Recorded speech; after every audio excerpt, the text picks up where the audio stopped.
Hello and welcome to Channel's Book Club. I am Olakunle Kasumo. Someone once said that politicians take about 80% of media airtime all over the world. Celebrities take about 15%, while the rest of us share the remaining 5%. Well, I am not sure if that is based on any research findings, but you'll agree with me that it certainly feels that way at times. There is a group of people we wish could get as much attention as our politicians and celebrities. They are driven by passion as social entrepreneurs to change something significant in society. For some of them, it's about improving healthcare or welfare. For others, it is about improving education or literacy. One of such people is Funmi Ilori, our guest today.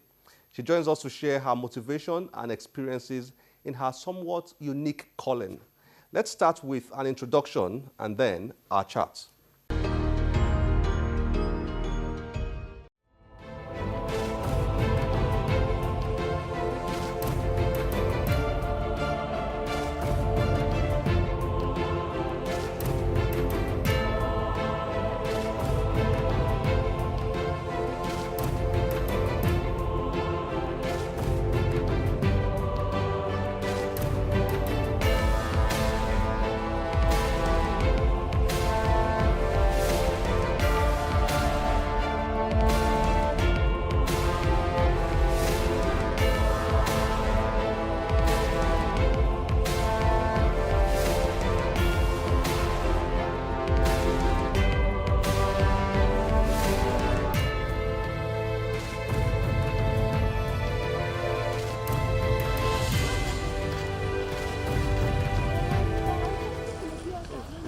Funmi, nice to have you on Channel's Book Club. Thank you.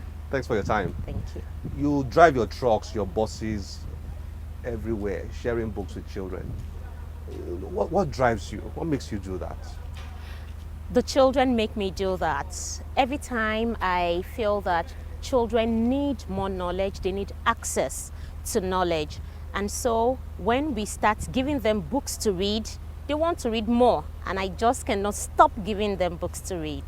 That inspires me. And so it's that quest to get children reading more. Yes. And so, but the idea of a mobile library, Okay. it's really innovative. Yes. How many trucks do you have? Presently, we have one big truck and 3 minibuses. 3 minibuses, one big Yes. truck. Okay. So tell me about the experience. What are those special, unique experiences you've had, running a mobile library that most of us probably don't know about? We just see you driving your library about, moving your library around, children coming out, to read, to borrow books and so on. But what are those very unique experiences you've had that I probably don't know about? The mobile library goes from school to school. We go from community to community. And the children are very excited. They come into the mobile library. They can actually go through the stairs and select books that they want to read. One of the most interesting part for me is we let the children take one book every week. They read it and they do a review of what they have read. But then the children are pleading to say, Mrs. Ilori, please, can I have 2 books? Can I have 3 books? And that gives me a lot of excitement. The only condition is, will you do the review of the books? Once they give me a yes, they can have as many books as they want to read. Yes. So you are very excited by the responses you get from the children. Yes. They seem very enthusiastic. The children are enthusiastic. What does that tell you about Nigeria, a country that has relatively high illiteracy rates and relatively, a lot of people believe poor reading culture? What does that tell you? Yes, that tells me that children need to be given access.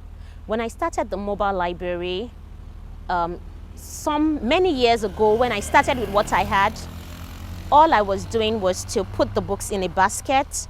I had some DVDs in another basket, and I was going around giving it to adults. What the adults would tell me is they collect the book, they pay their subscription per week, and they would not read the book. When I go back to them, they say, oh, we're sorry, I haven't read this book.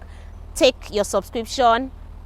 I would return it next week, and I go again, it's the same routine. But that doesn't happen with the children. Once the children see that the mobile library is there, they are running towards it. They are finished reading. In fact, sometimes we get feedback from the parents to say that my child finished this book in 2 days. And I'm saying, don't worry, she still has her school books to read. But if children are given access, if they know that they can have a book to read and they have someone to inspire them to read, they would definitely read. The culture is going to be improved. Funmi, this is what you do full time. Yes, this is what I do full time. Is that correct? Yes. You're basically into helping to improve literacy and promoting education in Nigeria. Yes. You could be doing 1,001 other things. Why this? Well, even aside this, I'm very passionate about the educational sector, so I run trainings for teachers too.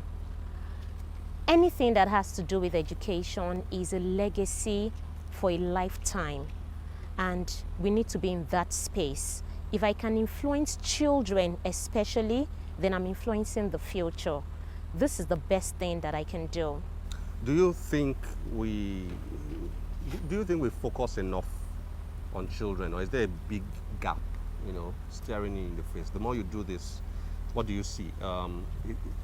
Do we have a major problem on our hands, or are there improvements in terms of the way we focus on children, help them to develop a reading culture, improve literacy, and so on?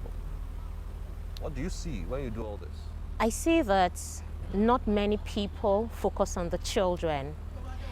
The children are being neglected to go to the higher institutions, whereas this is the foundation.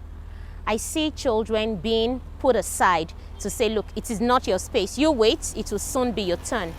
But any child that has the foundation of literacy, a child that can read, the child is likely going to grow into becoming a better adult. The children have not been given enough priority, and I'm very excited to be in the space of children. Okay, so what's your own story? At what point did you catch this passion, for reading, for books, and so on? What's your going back? Where's that point at which you caught the bug, if I may put it that way? Yes. Growing up, I realized I just loved children. My mom would say that sometimes when children get missing, maybe the parents didn't pick them up early in school, or they missed the stop of the school bus, I would bring them home and say, Mom, he lost his way. I think I can find it. And my mother is wondering that, who made you a nanny? And I think that helped me a lot, because I always assisted children with their homework. Even though I was a child, at 6 years old, I was taking care of 4-year-olds, taking care of 3-year-olds. At 9-year-old, I graduated to take care. I remember even in secondary school, I was in GSS 2, and I had a school daughter that was in GSS 1. And normally you don't get school daughters until you get to the SS class. When I started the mobile library program, in fact, before I started, I was doing things around my estate. I would blow the whistle and ask children to come out. We'd do sporting activities. We would plant trees. We would even, we're doing a lot of things with children. I just loved to be with them. And when I did the mobile library at first, of course, with my legs going with the basket, with the adults, I knew that wasn't it for me. 10 years down the line, I was selected as one of the awardees for the UWIN program. And when I developed my business model, I realized it had to be the children, not the adults.